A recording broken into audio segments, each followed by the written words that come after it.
지금 괜찮으신가요? 아니요. 지금이 제일 위험합니다. 병원비가 아니라 다른 데서 셉니다. 조용히, 꾸준히, 크게. 한 달, 두 달, 세 달. 달력은 그대로인데 잔고가 달라집니다. 우린 아직 멀었지. 그 생각이 가장 비쌉니다. 하지만 오늘 막을 수 있습니다. 준비하면 달라집니다. 이 영상에서 당장 바꿀 한 가지, 놓치면 안 될 한 가지를 드립니다. 편하진 않지만 끝까지 보시면 오늘 밤 해야 할 일이 분명해집니다. 지금 시작합니다. 전주 69세 정미옥 씨는 요즘 산책길에서 마음이 무거워집니다. 예전에는 아이들이 뛰어노는 소리가 더 많았는데 이제는 지팡이를 짚은 어르신, 휠체어를 밀고 가는 노인들이 눈에 더 자주 띄는 겁니다. 앞으로 10년은 지금보다 훨씬 빠르고 무겁습니다. 정미옥 씨는 그렇게 중얼거렸습니다. 우리 사회는 이미 고령화를 넘어 초고령 사회로 달려가고 있습니다.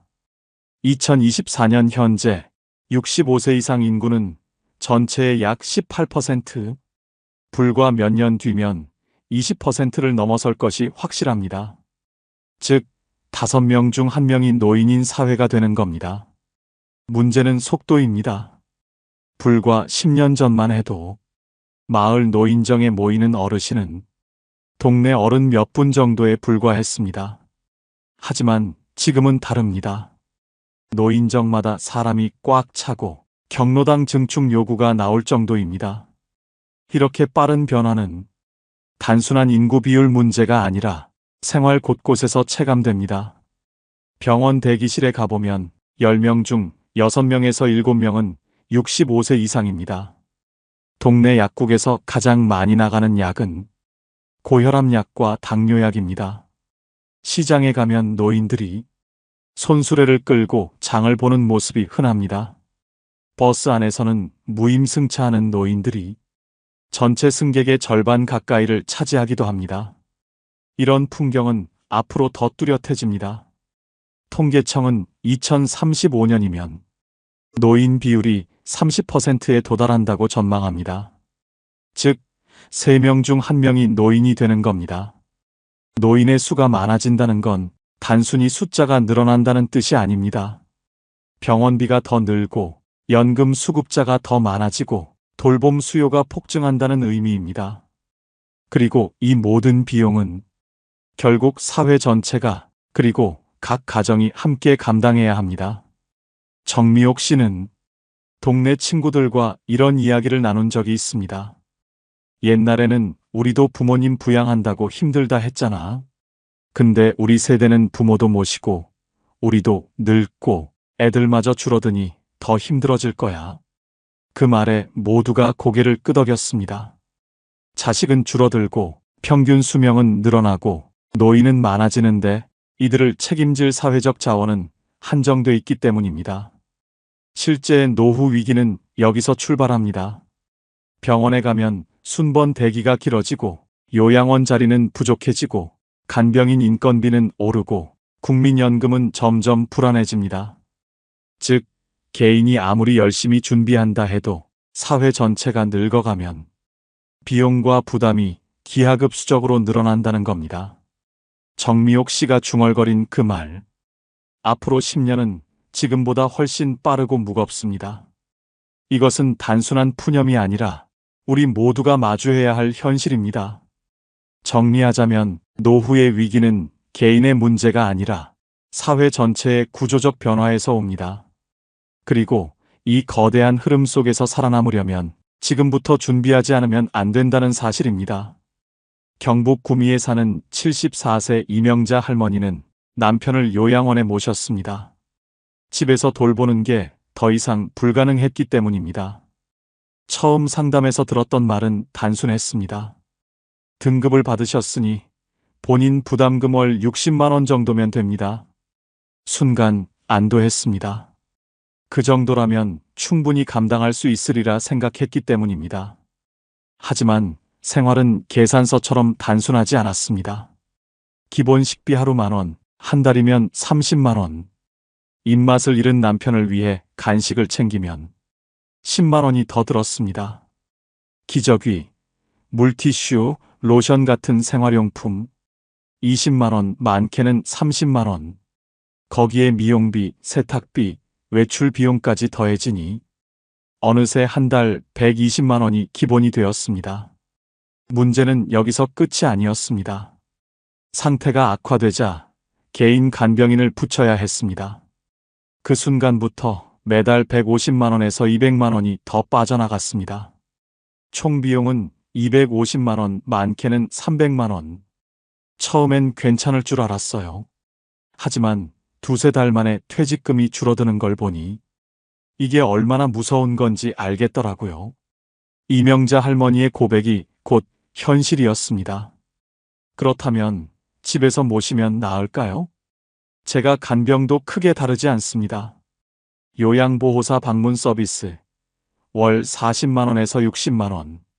간병인을 쓰면 150만 원 이상이 추가. 진료비와 약값까지 합치면 결국 200만 원을 훌쩍 넘어섭니다. 게다가 가족이 직접 돌보면 돈 이상의 문제가 생깁니다. 하루 24시간이 묶이고 직장을 줄이거나 그만두는 경우가 적지 않습니다. 보건사회연구원 조사에 따르면 치매 환자 가족의 3분의 1이 일을 줄였다고 합니다. 소득은 줄고 지출은 늘어나고 가정은 빠르게 지쳐갑니다. 통계청 자료에 따르면 요양시설 입소자의 월 평균 지출은 120만 원에서 150만 원. 제가 돌봄까지 포함하면 가구당 연간 2천만 원 이상이 빠져나갑니다. 그리고 이 비용은 단기간이 아닙니다. 3년, 5년, 때로는 10년 이상 이어집니다. 집에서 모셔도 요양원에 모셔도 결국 돈은 끝없이 셉니다. 그 부담은 고스란히 가족의 몫이었죠. 이명자 할머니는 이렇게 말했습니다. 연금만으로는 턱없이 부족했어요. 결국 적금을 깨야 했습니다. 간병은 단순히 환자 한 명의 문제가 아니라 가족 전체의 삶을 바꿔놓더라고요. 정리하자면 간병은 요양원이든 집이든 장소의 선택 문제가 아니라 가정 전체의 생존 문제라는 사실입니다. 준비가 없다면 누구도 이 무게를 버티기 어렵다는 점을 잊지 말아야 합니다. 경기 안양 76세 박영자 할머니는 남편이 자꾸 약속을 잊고 밤에 문을 열고 나가려 하던 날을 기억합니다. 처음엔 건망증이라 여겼습니다. 하지만 병원에서 치매 진단을 받는 순간 집안의 시간표가 통째로 바뀌었습니다. 아침에 일어나자마자 약을 챙기고 가스밸브를 확인하고 현관문 잠금 장치를 2번 점검합니다. 낮에는 계속 곁을 지키고 잠깐 비울 땐 이웃에게 연락을 남기고 손목 위치 추적 장치를 확인합니다. 밤이면 더 긴장의 시간이 시작됩니다.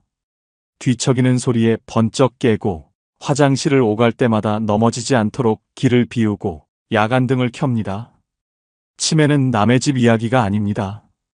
65세 이상 10명 중 1명이 치매를 겪고 75세가 넘으면 5명 중 1명 수준까지 늘고 80세가 되면 3명 중 1명이 치매 환자입니다.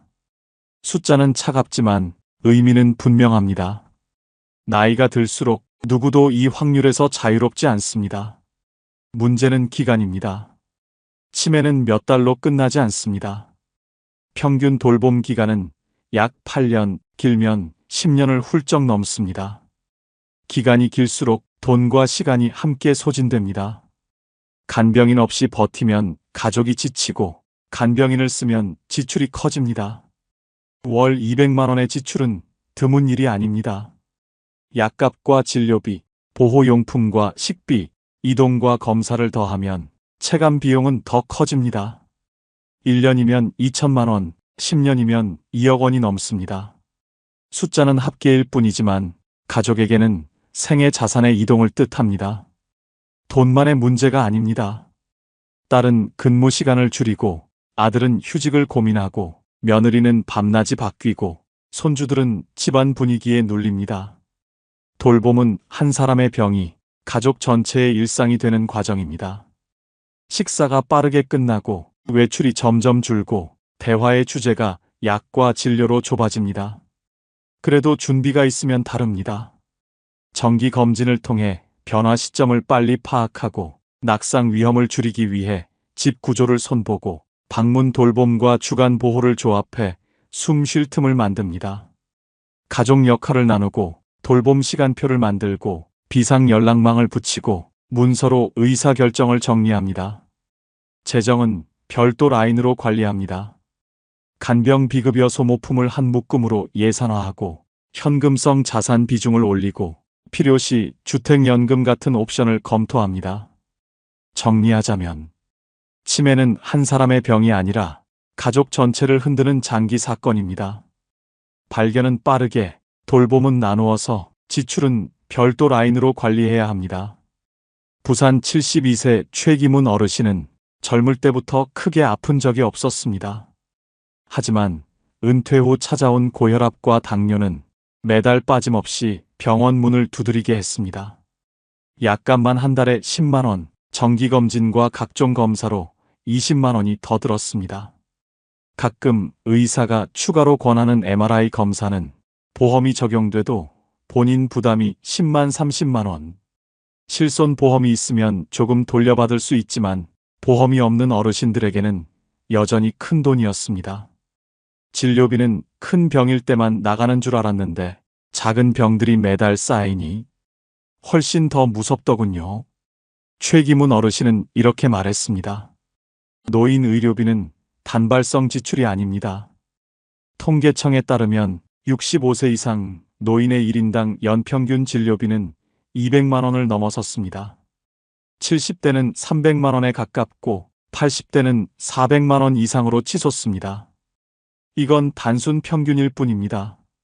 누군가는 1년에 수십만 원만 쓰기도 하지만 다른 누군가는 몇백만 원, 몇천만 원을 지출하기도 합니다. 질환의 종류와 생활 습관, 보험 가입 여부에 따라 격차가 크게 벌어집니다. 더 큰 문제는 비급여입니다. 치과 임플란트 2개에 240만 원, 무릎에 맞는 연골 주사 한 번에 5만 원에서 20만 원, 백내장 수술 수십만 원. 이런 항목은 보험 적용이 안 되거나 보장 범위가 매우 좁습니다. 결국 은퇴 자산은 의료비로 빠르게 줄어듭니다. 국민연금 100만 원을 받아도 부부가 함께 병원을 다니면 한 달 60만 원에서 80만 원이 병원비와 약값, 비급여로 사라집니다. 남는 돈은 생활비로 쓰기에 턱없이 부족합니다. 식비를 줄이고 난방을 아끼고 옷 한 벌 사는 것도 망설이게 됩니다. 의료비는 단순한 숫자가 아닙니다. 노후의 생활 수준을 결정하는 요소입니다. 병원비 때문에 여행을 포기하고 치료비 때문에 자녀에게 손을 벌리게 되고 때로는 아예 치료 자체를 미루게 됩니다. 그리고 중요한 사실은 의료비는 앞으로 더 늘어난다는 점입니다. 평균 수명이 길어지고 만성질환은 늘어나고 새로운 치료법은 대부분 고가입니다. 과거에는 없던 검사나 치료가 앞으로는 필수처럼 자리 잡을 수 있습니다. 정부의 지원 제도도 있지만 모든 비용을 막아주지는 못합니다. 기초연금 40만 원으로는 한 달 약값과 검사비만 충당하면 끝입니다. 나머지는 결국 본인 부담입니다. 최기문 어르신은 이렇게 고백했습니다. 돈이 없어서 치료를 미룰 때 그게 가장 서럽더군요. 노후에 제일 무서운 건 병원비였습니다. 정리하자면 노후 의료비는 예상보다 크고 예상보다 오래 이어집니다. 은퇴 자산을 갉아먹는 가장 확실한 지출, 그리고 대비하지 않으면 누구도 피할 수 없다는 사실입니다. 대전 71세 김길중 씨는 은퇴 후 국민연금 하나만 믿었습니다. 내가 평생 일하며 부은 돈이니 노후는 연금으로 버틸 수 있겠지. 하지만 최근 뉴스를 본 순간 그 믿음이 무너졌습니다. 2055년이면 국민연금이 고갈될 수 있다는 소식 때문이었습니다. 국민연금은 매달 꼬박꼬박 들어옵니다. 현재 평균 수급액은 약 64만 원. 10년 이상 납부한 사람은 100만 원 안팎입니다. 하지만 생활비는 훨씬 큽니다. 국민연금연구원 조사에 따르면 노후 적정 생활비는 부부 기준 월 250만 원, 1인 기준도 최소 150만 원 이상입니다. 연금만으로는 턱없이 부족합니다. 더 큰 문제는 제도의 불확실성입니다. 지금도 연금 개편 논의가 계속 이어집니다. 보험료율을 올리거나 수급시장 나이를 늦추거나 받는 금액을 줄이는 방안이 거론되고 있습니다. 젊은 세대가 줄고 노인은 늘어나면서 내가 받을 수 있는 연금액은 지금보다 줄어들 가능성이 높습니다. 건강보험도 마찬가지입니다. 병원비는 건강보험이 있잖아. 많은 어르신이 이렇게 생각합니다. 하지만 실제로는 다릅니다. 간병비, 고가주사제, 각종 소모품 같은 비급여 항목은 여전히 본인 부담입니다. 건강보험 재정 적자는 2023년에만 3조 원을 넘었습니다. 앞으로 고령 인구가 늘수록 본인 부담금은 더 늘어날 수밖에 없습니다. 기초연금도 있습니다. 지금은 월 최대 32만 원을 줍니다. 하지만 쌀 한 포대 값이 4만 원이 넘고 공과금과 관리비만 해도 한 달 20만 원 이상입니다. 즉, 기초연금은 생활비의 일부일 뿐 전체를 책임지기에는 턱없이 부족합니다. 보험 역시 마찬가지입니다. 많은 사람들이 민간보험에 가입해 있지만 막상 병원에 가면 보장 항목 제한, 면책기간, 한도 초과로 생각만큼 혜택을 받지 못합니다. 특히 고령이 되면 보험료는 급격히 올라가고 가입 자체가 어려워지는 경우도 많습니다. 결국 연금도 보험도 기초연금도 우리 노후를 완전히 지켜주지 못합니다. 김길중 씨는 이렇게 말했습니다. 제도는 보조일 뿐이더군요. 결국 나를 지켜주는 건 내가 준비한 현금이었습니다. 정리하자면 연금과 보험은 필요합니다. 하지만 절대 전부가 될 수 없습니다. 노후를 지키는 마지막 방패는 언제든 꺼내 쓸 수 있는 현금입니다. 제도를 믿되 맹신하지는 말아야 합니다. 인천 68세 조영자 씨는 은퇴 후 하루하루가 불안했습니다. 연금은 매달 들어오지만 언제 큰 돈이 나갈지 몰라 통장 잔고를 보는 게 두려웠습니다. 그러던 어느 날 노후 자산을 나누어 관리하는 법을 배우고 통장을 3개로 나눴습니다. 응급, 생활, 여유 3개의 주머니를 만든 순간 마음이 한결 든든해졌습니다.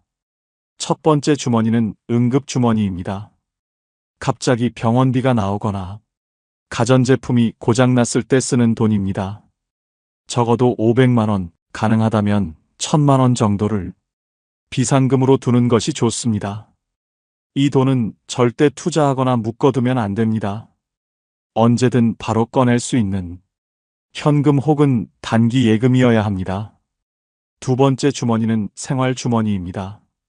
매달 고정적으로 나가는 생활비, 관리비, 공과금, 식비, 교통비, 이 모든 것은 생활 주머니에서 해결합니다. 국민연금, 기초연금, 소득이 있다면 모두 이 주머니로 모아둡니다. 이때 중요한 건 한 달에 얼마가 꼭 필요한지 정확히 계산해 두는 것입니다.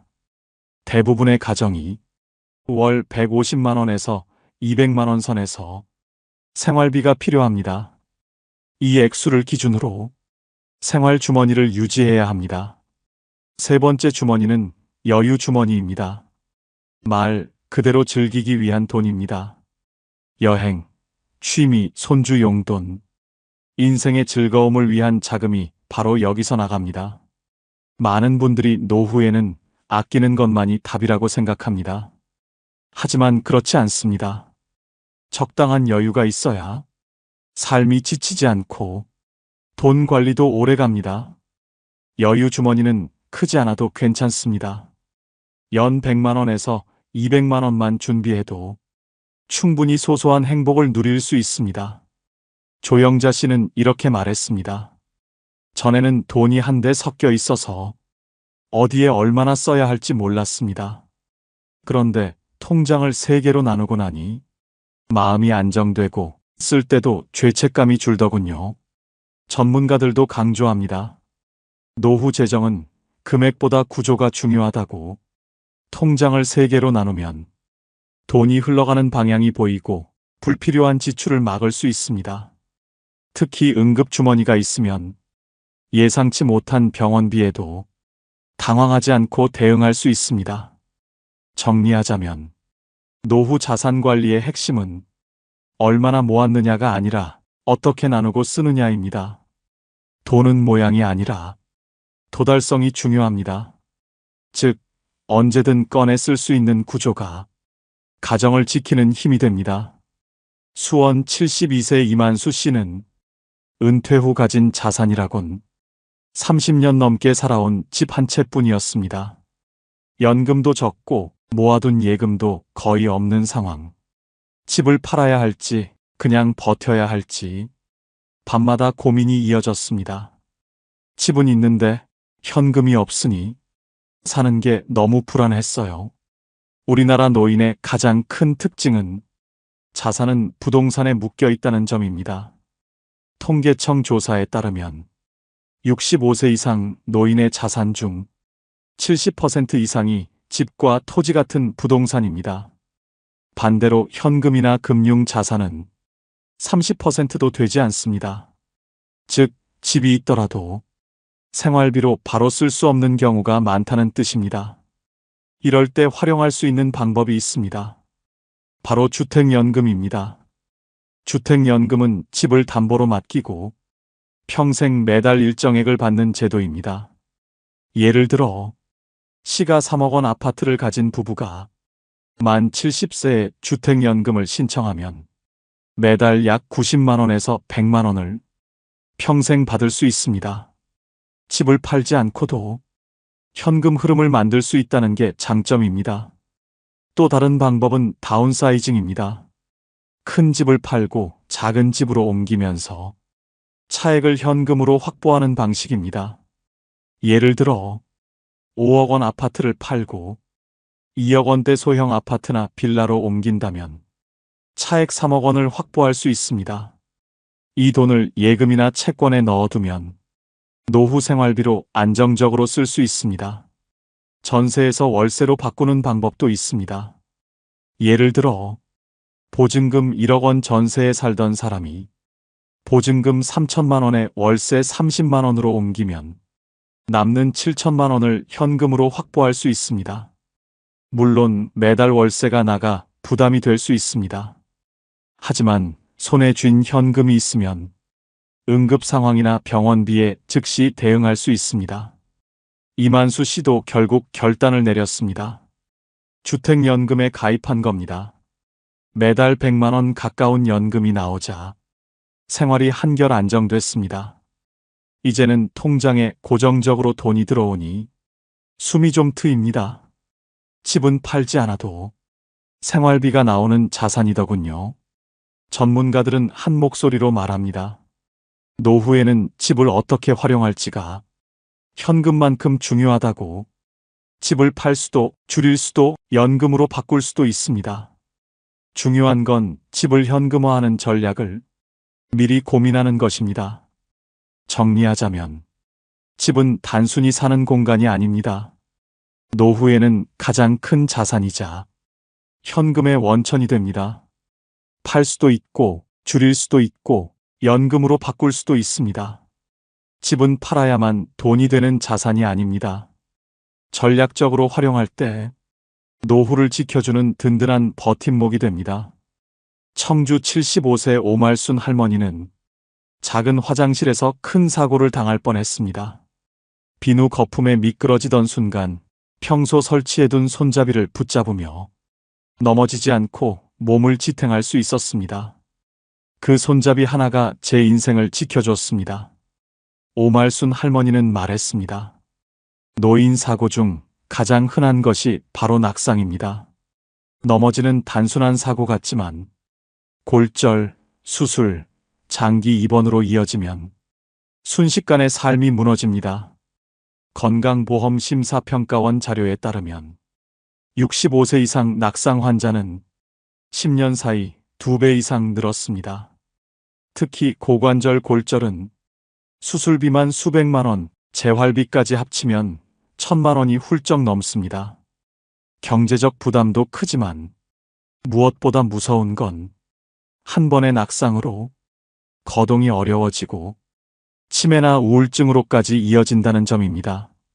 그렇다면 어떻게 막을 수 있을까요? 첫째, 집안 환경을 고쳐야 합니다. 화장실과 욕실 바닥에는 미끄럼 방지 매트를 깔고 변기 옆과 욕조 옆에는 손잡이를 설치합니다. 거실과 복도에는 작은 물건을 치우고 전선이나 러그를 정리해 발에 걸리지 않게 해야 합니다. 밤에는 자동 센서 조명을 설치해 어두운 곳에서 헤매지 않도록 합니다. 이런 작은 장치들이 큰 사고를 막는 안전망이 됩니다. 둘째, 신체 균형을 강화해야 합니다. 나이가 들어도 매일 가벼운 운동을 하는 것이 중요합니다. 걷기, 계단 오르기, 가벼운 근력 운동만으로도 하체 근육이 단단해지고 넘어질 위험이 줄어듭니다. 특히 균형 감각을 키우는 스트레칭과 체조는 낙상을 예방하는 최고의 방법입니다. 셋째, 정기적인 건강 점검입니다. 어지럼증, 혈압 이상, 시력 저하 같은 문제는 낙상의 주요 원인입니다. 정기적으로 병원 검진을 받고 안경이나 보청기가 필요하다면 주저하지 말고 맞추는 것이 좋습니다. 오말순 할머니는 손잡이 덕분에 큰 사고를 피한 후 집안 곳곳을 점검했습니다. 화장실, 부엌 현관에 손잡이를 더 설치했고 침대 옆에는 작은 조명을 두었습니다. 돈이 많이 드는 게 아니더라고요. 몇만 원짜리 손잡이 하나가 병원비 수백만 원을 막아줍니다. 정리하자면 노후 건강관리에서 가장 중요한 것은 넘어지지 않는 것입니다. 낙상은 단순한 사고가 아니라 인생을 뒤흔드는 전환점이 될 수 있습니다. 미리 준비한 작은 안전장치가 병원비와 고통을 막고 무너질 수 있는 노후를 지켜줍니다. 넘어지지 않는 것이 곧 최고의 건강관리이자 노후 준비입니다. 울산 76세 김정순 할머니는 몇 년 전 큰 결심을 했습니다. 자녀들과 모여 앉아 자신의 건강 문제와 재정 상황, 그리고 앞으로의 돌봄 방식에 대해 솔직하게 이야기를 꺼낸 겁니다. 엄마한테 혹시 치매가 오면 요양원에 들어가는 게 맞다고 생각해. 그리고 연명 치료는 원하지 않으니까. 그 점은 꼭 기억해줘. 자녀들은 처음에 당황했습니다. 차마 입 밖으로 꺼내지 못했던 이야기였기 때문입니다. 하지만 막상 대화를 나누고 나니 마음이 훨씬 가벼워졌다고 합니다. 우리 사회에서는 돌봄과 죽음에 대한 이야기를 불편해하며 피하는 경우가 많습니다. 그런 얘기 꺼내면 불길하다. 괜히 자식들 힘들게 한다. 하지만 회피한다고 상황이 바뀌지 않습니다. 오히려 아무런 준비 없이 위기가 닥치면 가족들은 더 큰 혼란에 빠집니다. 사전 연명 의료 의향서라는 제도가 있습니다. 무의미한 연명 치료를 원하지 않을 경우 미리 문서로 남겨두는 방법입니다. 호흡기 삽관, 인공투석, 심폐소생술 같은 큰 결정을 가족에게 떠넘기지 않기 위해서죠.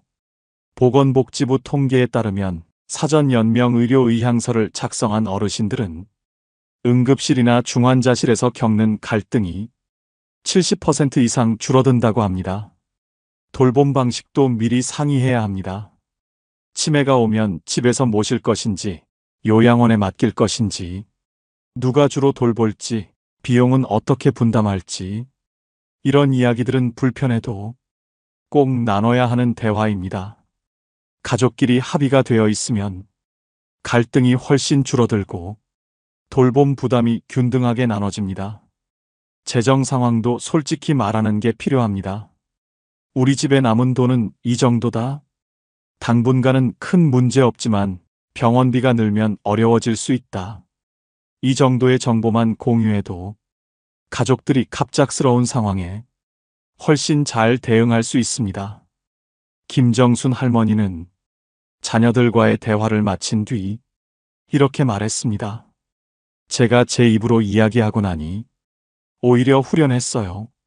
자식들도 마음의 준비를 했다고 하고요. 대화를 미루면 불안만 커집니다. 솔직하게 말하는 게 결국 사랑이더라고요. 정리하자면 가족과의 대화는 불편함을 피하는 일이 아니라 가정을 지키는 가장 확실한 준비입니다. 사랑은 대화로, 돌봄은 문서로 남겨야 합니다. 오늘 미룬 대화가 내일의 큰 후회가 될 수 있습니다. 제주에 사는 80세의 고영호 어르신은 70세에 탁구를 배우고 75세에 스마트폰을 익혔습니다. 지금은 동호회 활동으로 일주일이 모자랄 정도로 바쁩니다. 나이 들어서 뭘 하겠냐는 말, 다 틀린 말이더라고요. 하고자 하면 지금부터가 진짜 시작이었습니다. 예전에는 65세면 은퇴, 70세면 집안에서 조용히 지내는 것이 당연한 일처럼 여겨졌습니다. 하지만 지금은 다릅니다. 의학 발전, 생활 수준의 향상으로 65세는 옛날 50세와 다름없습니다. 머리가 휘어졌다고, 정년퇴직했다고 인생이 끝나는 게 아닙니다. 노년은 이제 소극적 버팀이 아니라 적극적 도전의 시기입니다. 새로운 노년을 살아가는 분들은 자신의 경험을 자산으로 씁니다. 40년 직장에서 배운 기술, 평생 가정에서 쌓아온 살림 노하우, 취미로 갈고 닦은 재능까지 이 모든 것은 다시 사회에서 필요로 하는 자원입니다. 도서관 책 읽어주기 봉사, 마을 해설사, 작은 온라인 상점, 심지어 유튜브까지 노년은 배움과 나눔, 그리고 도전의 기회로 변하고 있습니다. 고영호 어르신은 말했습니다. 스마트폰 배우는 게 처음엔 어려웠죠. 손자한테 계속 물어보고 복지관 강좌도 따라다녔습니다. 그런데 한번 익히고 나니까 별거 없더라고요. 작은 도전이 결국 큰 자신감을 주었습니다. 건강도 달라집니다. 예전에는 오래 사는 것이 목표였다면 이제는 건강하게 사는 것이 목표입니다. 90세까지 살더라도 85세까지는 스스로 생활할 수 있도록 몸과 마음을 관리하는 게 진짜 성공적인 노후입니다. 걷기, 근력 운동, 균형 훈련 같은 작은 습관들이 삶을 바꿉니다. 관계도 마찬가지입니다. 혼자가 아니라 함께 어울리며 웃고 떠드는 것이 외로움과 우울을 막아줍니다. 새로운 친구, 새로운 모임, 새로운 배움의 기회는 노년을 활기차게 만들어줍니다. 고영호 어르신은 이렇게 정리했습니다. 80세인 지금이 제 인생에서 가장 자유롭습니다. 자식 다 키우고 일도 끝났으니 이제는 저를 위한 시간을 사는 거죠. 노년은 끝이 아니에요. 준비만 했다면 인생 2막이 활짝 열립니다. 정리하자면 새로운 노년의 정의는 단순합니다. 더 이상 나이는 한계가 아니고 경험과 지혜가 쌓인 새로운 출발점입니다. 건강을 지키고 돈을 현명하게 쓰고 관계를 이어가며 새로운 도전을 멈추지 않는 것. 그것이 바로 준비된 사람만이 누릴 수 있는 당당한 노년의 모습입니다. 오늘의 이야기는 무겁지만 동시에 희망도 있었습니다. 건강, 돈, 그리고 가족과의 대화. 이 세 가지만 준비해도 노후는 훨씬 달라질 수 있습니다. 여러분은 어떻게 준비하고 계신가요? 댓글로 나눠주시면 누군가의 내일을 지켜주는 힘이 될 것입니다. 50만 원어치 명절상을 차려놓고 하루 종일 아들 부부를 기다린 어머니. 그러나 그날 아들은 오지 않았습니다. 전화 한 통으로 전해진 건 믿기 힘든 이야기. 홀로 남겨진 어머니 앞에 결국 충격적인 반전이 찾아옵니다. 며칠 전부터 어머님의 마음은 분주했습니다. 명절이 다가온다는 생각만으로도 가슴이 설레고 또 한편으로는 긴장이 되었습니다. 나이가 들어 예전만큼 몸이 따라주진 않았지만 자식들과 손주들이 집에 모인다고 생각하면 어느새 힘이 솟아났습니다. 어머님은 장바구니를 들고 시장을 누비셨습니다. 차가운 바람이 얼굴을 스쳤지만 마음은 오히려 따뜻했습니다. 생선가게 앞을 지나며 멸치를 한 줌 집어보고 채소 가게에서 무와 배추를 고르고 정육점 앞에 멈춰서서 가장 좋은 소갈비를 골랐습니다. 값은 예전보다 훨씬 비쌌지만 망설임은 없었습니다. 손주 좋아하는 소갈비찜 꼭 해줘야지. 어머님은 혼잣말처럼 중얼거리며 갈비를 봉지에 담았습니다. 생각만 해도 미소가 번졌습니다. 작은 손으로 큼지막한 갈비를 잡고 맛있게 뜯던 손주의 얼굴이 떠올랐습니다. 입가에 묻은 양념을 닦아주며 잘 먹네. 우리 강아지. 했던 기억이 아른거렸습니다. 집으로 돌아오는 길 무거운 장바구니 때문에 발걸음은 느렸지만 마음은 한없이 가벼웠습니다. 오늘 사온 재료값만 해도 이미 10수만 원이 훌쩍 넘었지만 그건 중요하지 않았습니다. 가족이 함께 모여 웃고 떠들며 밥을 먹는 순간을 떠올리는 것만으로도 충분히 값진 지출이었기 때문입니다. 주방에 들어서자마자 어머님은 소매를 걷어붙였습니다. 큰 솥에 물을 올리고 고기를 손질하며 흥얼거렸습니다.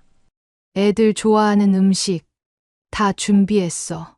잡채도 하고 전도 부치고 갈비찜도 푹 끓여야지. 눈빛은 분주했지만 표정에는 행복이 묻어났습니다. 양파와 당근을 썰어 넣고 달콤한 간장 양념에 고기를 재우면서 어머님은 시계를 자꾸만 바라보셨습니다. 이 정도면 손주 둘이 실컷 먹고도 남겠지. 사위는 고기 좋아하니까 조금 넉넉히 해야겠다. 하나하나 음식의 주인을 떠올리며 정성껏 손길을 더했습니다. 냄비에서 피어오르는 고소한 냄새가 집안을 가득 채웠습니다. 어머님의 마음도 점점 더 따뜻해졌습니다. 빈 거실을 바라보며 상에 놓일 음식들을 하나하나 그려봅니다. 여기는 아들, 저쪽은 며느리, 손주는 내 옆자리. 상상 속 식탁은 이미 웃음소리로 가득했습니다. 잠시 부엌에서 나와 거실을 둘러본 어머님은 테이블볼을 새로 깔고 의자도 정돈했습니다. 작은 화병에 국화 한 송이를 꽂으며 작게 속삭이셨습니다. 이제 진짜 명절 같구나. 아침 햇살이 창가에 스며들자 어머님은 준비해둔 음식을 하나씩 상에 올려봤습니다. 김이 모락모락 나는 소갈비찜, 노릇노릇 부친전, 색색의 잡채. 어머님의 얼굴에는 땀이 맺혔지만 미소는 지워지지 않았습니다. 아이들이 오면 정말 좋아하겠지. 고생한 보람이 있네. 창밖으로 어둠이 내려앉자 어머님은 잠시 손을 멈추고 창가에 섰습니다. 가족들이 도착할 시간을 떠올리며 마음은 어느 때보다 풍성했습니다. 집안에는 이미 50만 원어치의 음식이 준비되어 있었고 그보다 더 큰 기대와 설렘이 어머님의 가슴 가득 차올라 있었습니다. 이 순간만큼은 피곤한 줄도 몰랐습니다. 오히려 가슴이 두근거렸습니다. 명절은 이렇게 해야지. 가족이 모여야 명절이지. 어머님의 작은 목소리는 부엌을 넘어 텅 빈 거실에도 따뜻하게 울려 퍼졌습니다. 아침 일찍부터 부엌을 분주히 오간 어머님은 상 위에 음식을 차곡차곡 올려두셨습니다. 갈비찜은 윤기가 자르르 흐르고 잡채는 색색의 채소가 어우러져 먹음직스러웠습니다. 전도 바삭하게 부쳐져 한 접시만 놓아도 상이 풍성해 보였습니다. 어머님은 거실로 나와 상 위를 한참 동안 바라보셨습니다. 이제 이 정도면 충분하겠지. 애들이 오면 분명 좋아하겠지. 속으로 되뇌며 미소를 지었습니다. 시계는 아직 오전을 가리키고 있었지만 어머님의 마음은 이미 오후가 되어 있었습니다. 아들 부부와 손주가 곧 문을 열고 들어올 것만 같았습니다. 차 막히기 전에 좀 서둘러 오면 좋을 텐데. 혼잣말을 하며 어머님은 거실 창가에 서서 도로를 바라보셨습니다. 집안 곳곳을 둘러보며 자리도 미리 정해 보았습니다. 여기는 아들 자리, 그 옆은 며느리. 손주는 내 옆에 앉히면 되겠네. 머릿속으로는 이미 식탁이 웃음소리로 가득 찬 듯 했습니다.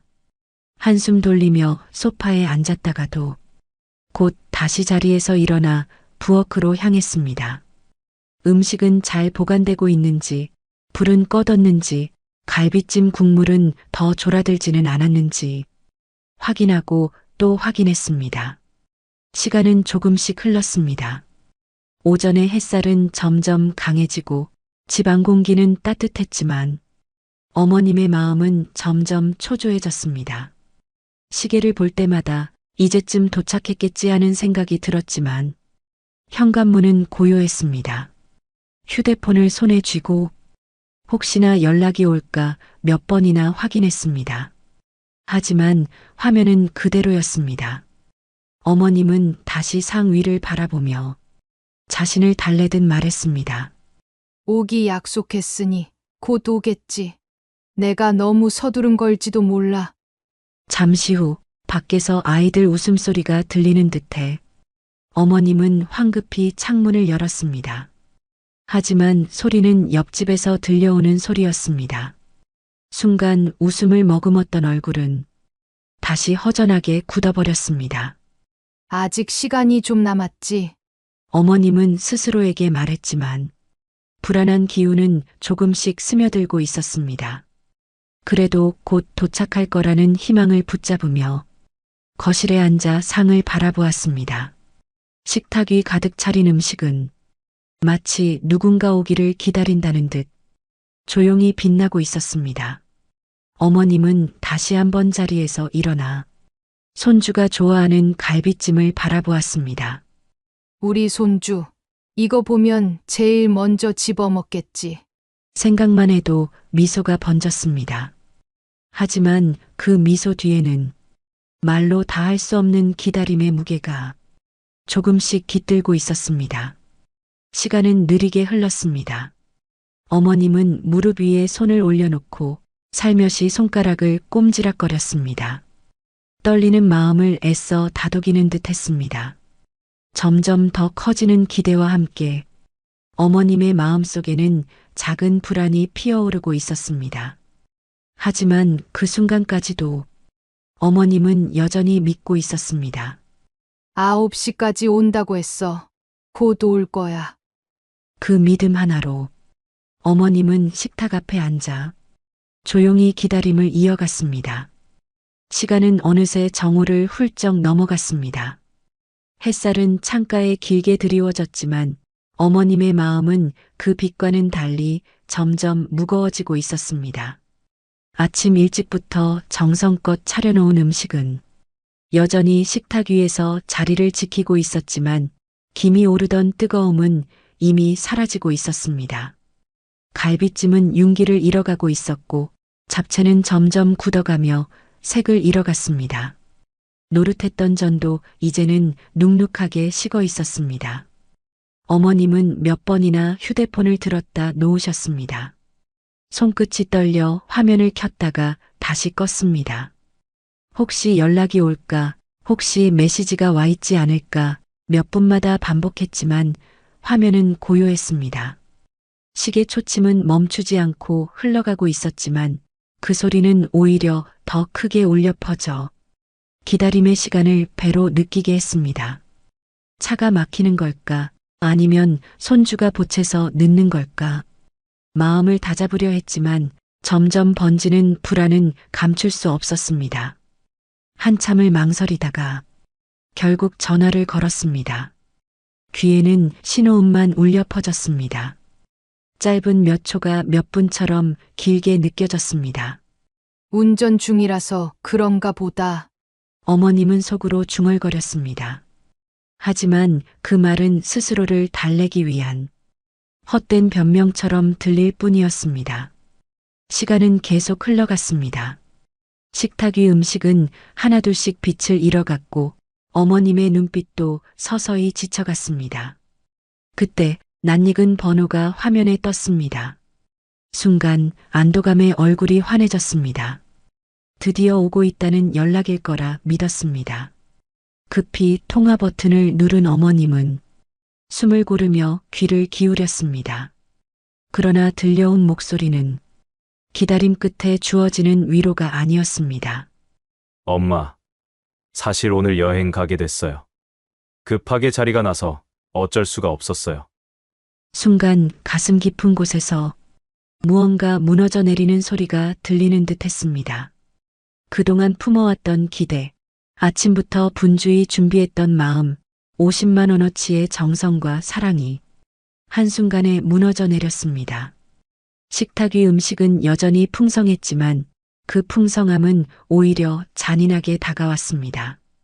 가득 차린 음식이 이제는 텅 빈 자리를 더욱 강조하고 있었습니다.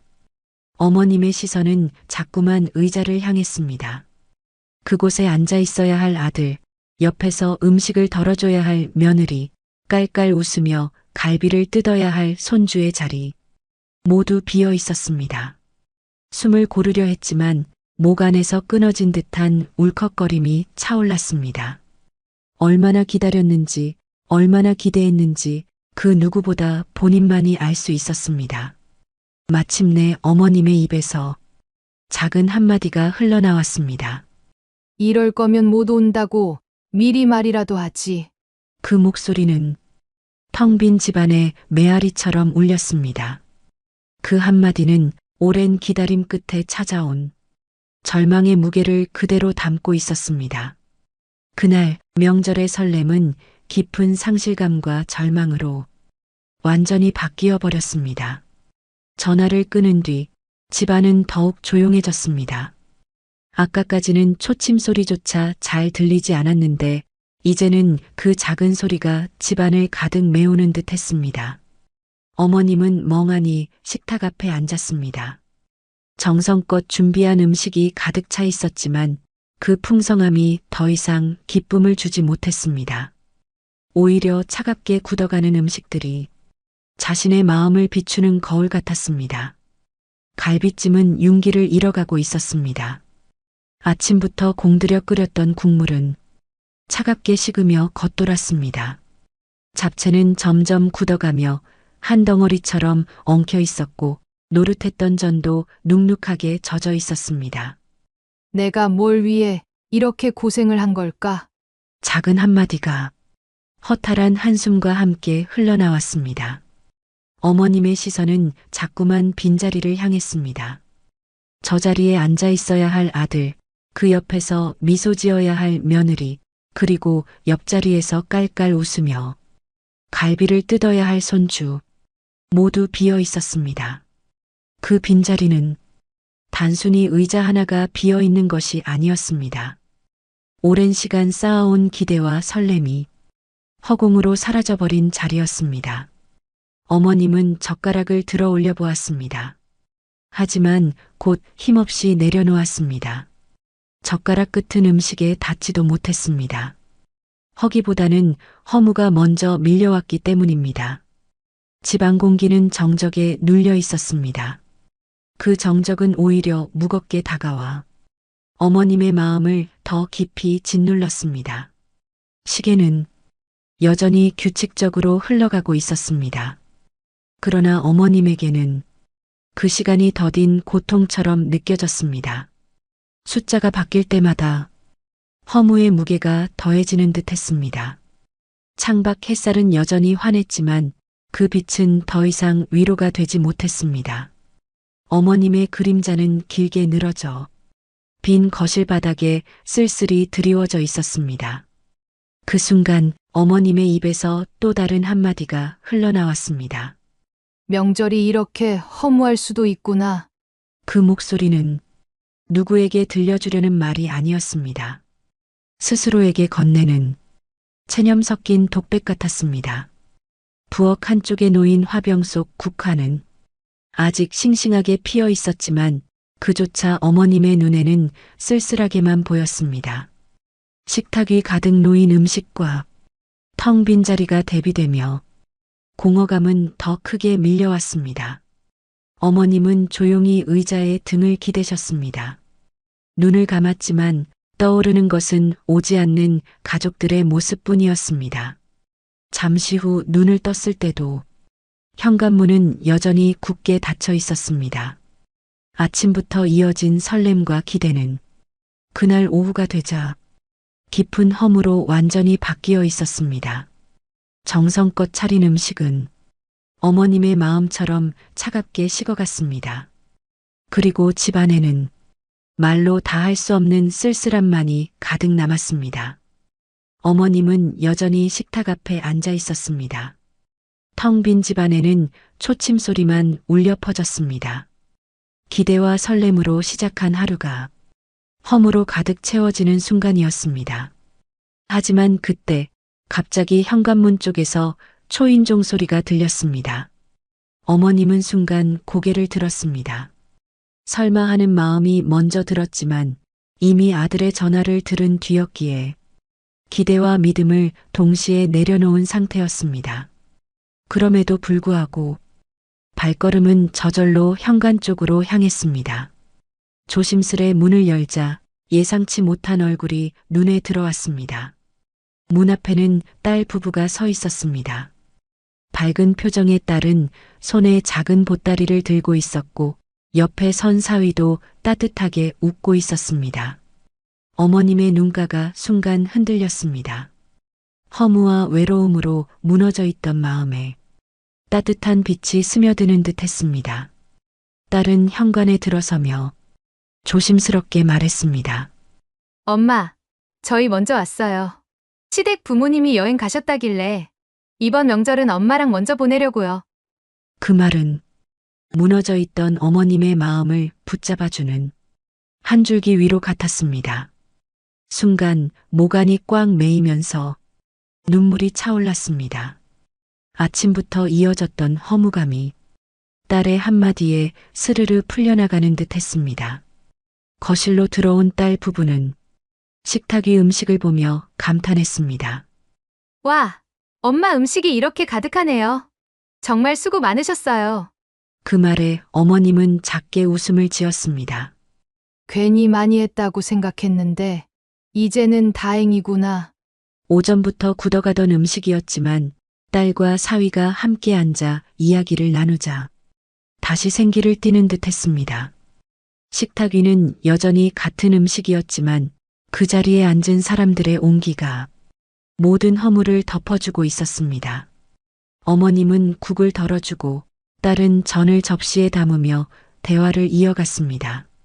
사위는 맛있게 음식을 집어먹으며 이게 명절의 맛이죠? 하고 웃었습니다. 그 웃음소리에 집안은 금세 따뜻해졌습니다. 조금 전까지 적막하던 거실이 이제는 웃음과 대화로 가득 채워졌습니다. 어머님의 마음속에도 다시 미소가 번졌습니다. 그래, 명절은 꼭 큰 잔치가 아니어도 되지. 함께하는 사람이 있다는 게 중요한 거지. 허무했던 시간이 따뜻한 위로로 채워지는 순간이었습니다. 딸이 가져온 작은 보따리 속에는 직접 만든 과일청과 떡이 들어 있었습니다. 어머님은 그것을 받아들며 또 한 번 마음이 울컥했습니다. 정성 어린 선물이 단순한 음식 그 이상으로 큰 힘이 되어 주었기 때문입니다. 그날의 식탁은 많은 이가 함께 앉은 자리는 아니었지만 그 어느 때보다 따뜻했습니다. 음식은 다시금 제자리를 찾았고 집안에는 웃음소리와 이야기꽃이 피어났습니다. 그리고 어머님은 속으로 되뇌셨습니다. 역시 명절은 사람과 함께여야 하는구나. 그 작은 깨달음이 무너진 마음을 단단히 붙잡아 주었습니다. 딸 부부가 자리를 잡자 어머님은 다시 힘을 내어 식탁 앞에 앉으셨습니다. 조금 전까지만 해도 차갑게 식어가던 음식들이 이제는 누군가의 젓가락이 닿으면서 다시 따뜻함을 되찾는 듯 했습니다. 사위는 갈비찜을 한 입 크게 먹고 연신 고개를 끄덕였습니다. 역시 어머니 솜씨는 따라갈 수가 없네요. 그 말에 어머님의 입가에도 미소가 번졌습니다. 아침부터 허무했던 마음이 순간 조금씩 풀려나갔습니다. 딸은 어머니 곁에 앉아 정성껏 전을 접시에 덜어드렸습니다. 엄마, 이것 좀 드세요. 저희만 먹을 게 아니라 엄마도 같이 드셔야죠. 그 따뜻한 말에 어머님은 잠시 고개를 끄덕이며 웃음을 지었습니다. 식탁 위에는 여전히 음식이 풍성했지만 이번에는 그 풍성함이 외로움이 아니라 가족의 온기를 더 크게 느끼게 해주었습니다. 대화가 오가고 밥그릇과 젓가락이 부딪히는 소리가 들리자 적막하던 집안은 금세 활기를 되찾았습니다. 어머님은 잠시 젓가락을 내려놓고 두 사람을 바라보셨습니다. 그 모습이 마치 오래 기다리던 선물을 받은 듯 감사하고 소중하게 느껴졌습니다. 괜히 많이 했다고 생각했는데, 이제는 다행이구나. 짧은 한마디 속에는 허무에서 따뜻함으로 옮겨가는 마음의 변화를 고스란히 담고 있었습니다. 딸은 어머니가 힘들까봐 자꾸만 음식 접시를 챙겨주었습니다. 사위는 분위기를 밝히기 위해 명절 때 있었던 재미난 이야기를 꺼냈습니다. 세 사람은 함께 웃었고 그 웃음소리는 집안 가득 퍼져나갔습니다. 그 순간 아까까지는 텅 비어있던 식탁이 더없이 따뜻하고 풍성하게 느껴졌습니다. 사람이 함께하니 같은 음식이 전혀 다르게 다가왔습니다. 음식은 단순히 먹는 것이 아니라 사람과 함께할 때 비로소 제 가치를 가지는 것임을 어머님은 새삼 느끼셨습니다. 식사를 이어가며 딸은 어머님의 손을 한번 잡아드렸습니다. 엄마, 저희가 있어서 다행이죠? 올해는 엄마 외롭게 두지 않을게요. 그 말은 단순한 위로가 아니었습니다.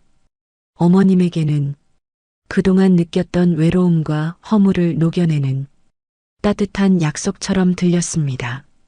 식탁 위 음식은 조금씩 줄어들었지만 그 대신 대화는 끊이지 않았습니다. 집안에 울려 퍼지는 웃음소리는 차갑던 공기를 몰아내고 새로운 온기를 채워주었습니다. 그날 어머님은 깨달았습니다. 명절의 의미는 단순히 많은 음식을 준비하는 데 있는 것이 아니라 그 음식을 함께 나눌 누군가가 있다는 데 있다는 것을. 식탁에 앉은 세 사람은 비록 많지 않았지만 그 어느 때보다도 따뜻하고 든든한 한 끼를 나누고 있었습니다. 식탁 위에는 여전히 따뜻한 기운이 맴돌고 있었습니다. 갈비찜은 조금씩 줄어들고 있었고 잡채와 전도 하나둘 접시에 옮겨 담기며 소소한 대화가 끊이지 않았습니다. 집안을 가득 채운 웃음소리는 아까의 정적과는 전혀 다른 풍경을 만들어냈습니다. 어머님은 딸 부부가 함께 있는 것이 그저 감사할 따름이었습니다. 하지만 그 순간 딸의 얼굴에서 묘한 긴장감이 읽혔습니다. 밝은 웃음을 지으려 애쓰는 듯 했지만 눈빛 어딘가에 망설임이 깃들어 있었습니다. 딸은 젓가락을 잠시 내려놓더니 차분히 어머니를 바라보았습니다. 사위 역시 곁에서 가볍게 고개를 끄덕이며 무언가를 함께 준비한 듯한 표정을 지었습니다. 그 분위기를 감지한 어머님은 조금 놀란 듯 두 사람을 번갈아 바라보셨습니다. 딸은 숨을 고르더니 조심스럽게 말을 꺼냈습니다. 엄마, 사실은 오늘 드릴 말씀이 있어요. 순간 집안의 공기가 또다시 무겁게 가라앉는 듯 했습니다. 어머님의 심장은 덩달아 빠르게 뛰기 시작했습니다. 딸은 잠시 고개를 숙였다가 천천히 다시 어머니와 눈을 맞췄습니다. 엄마, 저 임신했어요. 그 한마디는 정적을 깨뜨리고 공기를 바꿔버렸습니다. 아까까지 따뜻했던 식탁은 순간 놀라움으로 가득 찼습니다. 어머님은 믿기 힘든 듯 젓가락을 들고 있던 손을 멈추었습니다. 눈가에는 놀람과 기쁨이 동시에 번져나갔습니다. 정말이니? 내가? 짧지만 떨리는 어머님의 목소리는 그동안의 긴 기다림과 간절함이 모두 묻어나는 듯 했습니다. 딸은 눈가에 눈물이 맺힌 채 고개를 끄덕였습니다. 내 엄마 10년 동안 기다렸는데 기적처럼 자연임신이 되었어요. 그 목소리는 기쁨과 두려움, 설렘과 눈물이 뒤섞여 있었습니다. 어머님의 눈에서는 순간 눈물이 흘러내렸습니다. 아까까지 허무했던 하루가 순식간에 감사와 기쁨으로 바뀌는 순간이었습니다. 손끝이 떨렸지만 그 떨림 속에는 행복이 가득 담겨 있었습니다. 사위가 옆에서 조용히 덧붙였습니다. 저희도 아직 믿기지가 않아요. 하지만 오늘 이 소식을 엄마께 가장 먼저 전하고 싶었어요. 그 말은 어머님 마음을 더욱 뜨겁게 만들었습니다.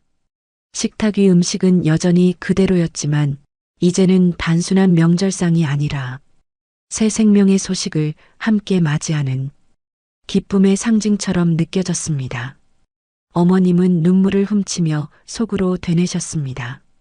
이렇게 큰 선물이 찾아오다니 올해 명절은 절대 잊지 못하겠구나. 짧은 한마디였지만 그 안에는 10년의 기다림과 헤아릴 수 없는 눈물이 담겨 있었습니다.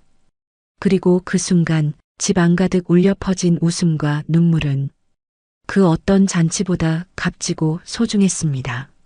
집안은 이전과는 전혀 다른 공기로 가득 차 있었습니다.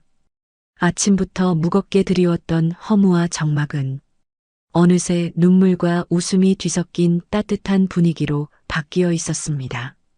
식탁 위 음식들은 여전히 남아 있었지만 그 의미는 더 이상 비어 있는 자리가 아니었습니다. 이제는 새로운 생명을 함께 기다리는 기쁨의 상징처럼 느껴졌습니다. 어머님은 눈가를 훔치며 딸의 손을 꼭 잡았습니다. 그 손은 따뜻했고 떨림 속에서도 힘이 느껴졌습니다. 고맙다. 정말 고맙다. 이런 날이 올 줄은 꿈에도 몰랐다. 그 목소리는 오랜 기다림의 끝에서 비로소 찾아온 기적을 마주한 감격으로 떨리고 있었습니다. 딸은 조심스럽게 고개를 끄덕였습니다. 엄마가 늘 옆에서 믿어주고 기다려줘서 저희가 버틸 수 있었어요. 이제 저도 엄마처럼 좋은 엄마가 되고 싶어요. 그 말은 단순한 고백이 아니라 세대를 이어가는 다짐처럼 들렸습니다. 사위는 옆에서 두 사람을 지켜보다가 잔을 들어 올렸습니다. 앞으로 우리 가족에게 새로운 시작이 찾아왔으니 오늘은 이 기쁨을 함께 나누는 날로 기억합시다. 잔이 맞부딪히는 작은 소리가 집 안가득 울려 퍼졌습니다. 그 소리는 단순한 건배가 아니라 새로운 희망을 여는 의식처럼 들렸습니다. 식탁 위에는 여전히 명절 음식이 있었지만 이제는 모두가 조금씩 맛을 보며 함께 웃고 이야기했습니다. 음식은 더 이상 허물을 상징하지 않았습니다. 오히려 미래를 위한 든든한 힘처럼 다가왔습니다. 창밖으로는 석양이 천천히 물들고 있었습니다. 주황빛 햇살이 거실 안으로 스며들며 세 사람의 얼굴을 따뜻하게 비췄습니다.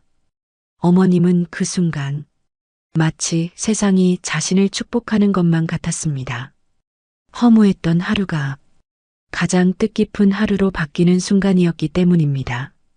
손에 잡히는 기쁨, 가슴을 가득 채우는 희망, 그리고 무엇보다 가족이라는 든든한 울타리. 어머님은 속으로 되뇌셨습니다. 오늘을 절대 잊지 못하리라. 이 기적이 우리 가족의 새로운 출발이구나. 명절은 때로 허무하고 외로운 날이 될 수도 있습니다. 하지만 그날 어머님에게 명절은 새로운 생명의 소식을 알리는 인생에서 가장 큰 선물이 되어 주었습니다. 올해 명절은 내 생애 가장 소중한 날이구나. 짧은 한마디는 이제 시작될 새로운 여정을 향한 다짐이자 감사였습니다. 그리고 집안에는 오랫동안 잊히지 않을 따뜻한 웃음과 눈물이 끝없이 이어지고 있었습니다.